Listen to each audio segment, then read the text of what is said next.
Bharatiya Janata party और मोदी सरकार जिस तरह से विपक्ष के पार्टियों के नेताओं को ईडी के माध्यम से, सीबीआई के माध्यम से और जो संवैधानिक संस्थाएं हैं उनके माध्यम से जो डराना चाहती है, जो उनको दबाना चाहती है, उसके विरोध में आज जिस तरह से हमारी शीर्षस्थ नेता श्रीमती सोनिया गांधी जी को जो ईडी के ऑफिस में बार बार बुलाया जा रहा है, उससे पहले राहुल गांधी जी को 5 दिन लगातार बुलाया गया, 54 घंटे पूछताछ की गई।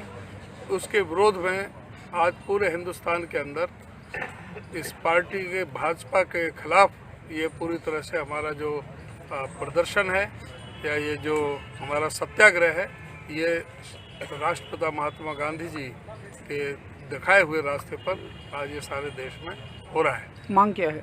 मांग सीधी सी है कि इस तरह से जो दबाने का और जो झूठे मुकदमों में फंसाने की जो ये भाजपा ने ये कार्य कर रखा है, इसको ये बंद करे, क्योंकि इस मामले में ईडी का मामला बनता ही नहीं है। ईडी में वो होते हैं कि जहाँ पर कोई पैसे का भ्रष्टाचार हुआ हो, पैसे का लेन देन हुआ हो, मनी लॉन्ड्रिंग हुई हो। इस मामले में 1 रुपये का भी कोई मनी लॉन्ड्रिंग नहीं हुई, 1 रुपये का भी कोई पैसे का लेन देन नहीं हुआ। जब मनी लॉन्ड्रिंग का केस नहीं है तो फिर मनी लॉन्ड्रिंग का केस किस लिए? और दूसरा कि पूरे हिंदुस्तान में किसी भी थाने में एफआईआर नहीं है।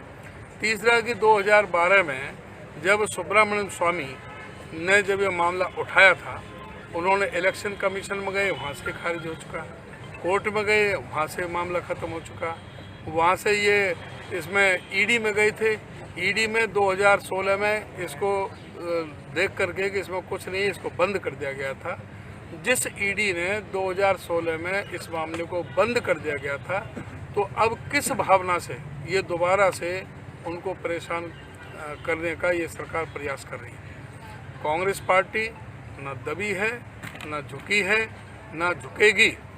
और कांग्रेस पार्टी का तो ये इतिहास रहा है कि वो ना अंग्रेज़ों से झुकी, और इन काले अंग्रेज़ों से झुकने का तो कोई प्रश्न ही पैदा नहीं होता। जब अंग्रेज़ों से, आपको पता है कि राष्ट्रपिता महात्मा गांधी जी के नेतृत्व में जिस समय लड़ाई लड़ी जा रही थी स्वाधीनता संग्राम के आंदोलन के रूप में, तो उस समय यही भारतीय जनता पार्टी, उस समय जो जनसंघ और आरएसएस के नाम से थे, इन लोगों ने उन स्वाधीनता संग्राम के सेनानियों के खिलाफ गवाहियाँ दी थी, झूठी गवाहियाँ दी थी।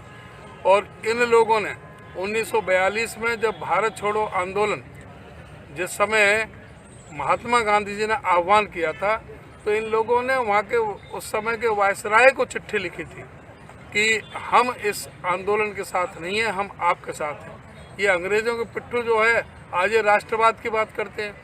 ये किस तरह का राष्ट्रवाद की बात करते हैं? चौधरी साहब, फरीदाबाद में और पलवल में भी इनकम टैक्स के छापे लग रहे हैं, तो क्या प्रतिक्रिया? हॉस्पिटल है, मेट्रो है, ऐसा है कि जहाँ पर कहीं कोई गड़बड़ी है वो छापे, ये हमेशा से प्रक्रिया है, होती रही है। लेकिन जो राजनीतिक छापे हैं, अब ईडी की जो बात है, 2002 से अटल बिहारी वाजपेयी के समय में इनको जो अधिकार दिए गए थे, और 2002 से 2014 तक 12 साल में केवल मात्र 112 ईडी के केस दर्ज हुए थे।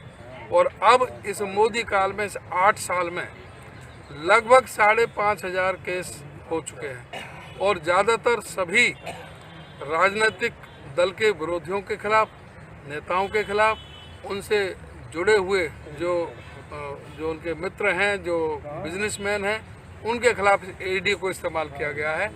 और केवल मात्र 1% इनका कन्विक्शन रेट है, जहां 99% बाहर है, 1% को कन्विक्शन रेट है।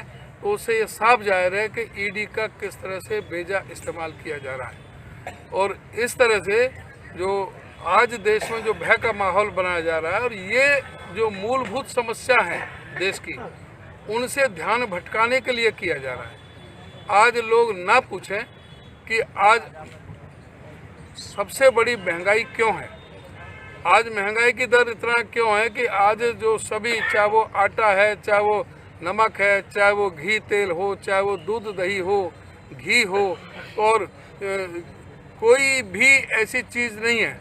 ये आप शर्ट पहन रखी, शर्ट पे भी जो कभी कपड़े पर टैक्स नहीं लगता था, कपड़ों पर भी सब पर टैक्स। आज हर चीज़ पर, सड़क पर चलोगे तो जगह जगह आपको टोल टैक्स नज़र आएंगे। आज सब जगह जो है पूरी तरह से इन्होंने जो महंगाई की मार दी है और बेरोजगारी, जो आज़ादी के बाद आज सबसे बड़ी बेरोजगारी है, इनसे उस की तरफ ध्यान हटाने के लिए आज बेरोजगारी पर ये बातचीत करने के लिए तैयार नहीं। ये पहली बार ऐसा हुआ है कि देश में 4 साल में रिटायर हो जाए।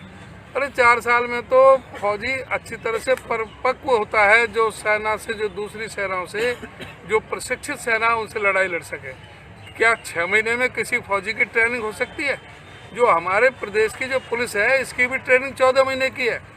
तो कोई फौजी की जो ट्रेनिंग है वो 6 महीने में पूरी नहीं हो सकती। जो अर्ध प्रशिक्षित सैनिक जब वहाँ पर लड़ाई के मैदान पर भेजा जाएगा चीन और पाकिस्तान की सेना के सामने, जो वहाँ के प्रशिक्षित जवान होंगे, तो हमारे अर्ध प्रशिक्षित जवान होंगे, वो किस तरह से उनका मुकाबला करेंगे?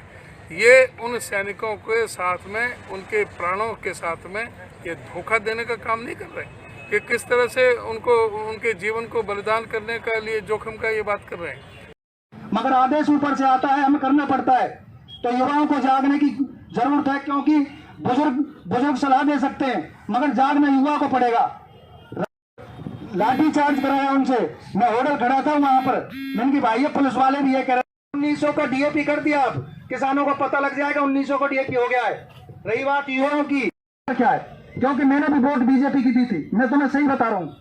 मगर जब देखा कि ये तो जादूगर आ गया इस देश को, भाई कोई रंडुए को किराए का मकान नहीं देता, इसे देश दे दिया आपने, तो ये सोचने का विषय है। करण दलों चौधरी भूपेंद्र हुड्डा, सोनिया गांधी, राहुल गांधी। नौजवान साथियों, हमारे अंदर कमी है, जब के लोग राज कर रहे हैं। हम यहाँ कितने आदमी थे, आधे से ज्यादा खिसक लिए। जब हमें इतनी थोड़ी सी कुर्बानी ना दे सके, हम राज के छीन लेंगे।